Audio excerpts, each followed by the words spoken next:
ஒரு முஸ்லிமை பொறுத்தவரை அல்லாஹுவை ரப்பாக ஏற்றுக்கொண்ட, அல்லாஹுவின் தூதரை வழிகாட்டியாக ஏற்றுக்கொண்ட ஒரு முஸ்லிமை பொறுத்தவரை அவன் இப்படி வாழ முடியாது.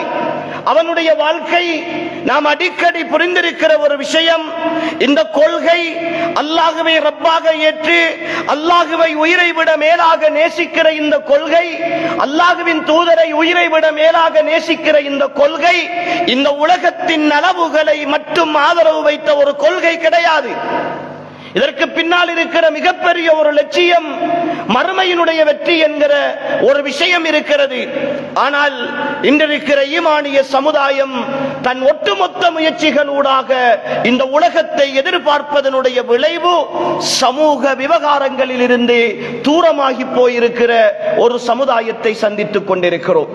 எனக்கு உரிய மரியாதை கிடைக்கவில்லை. நான் எவ்வளவோ செய்திருக்கிறேன். இந்த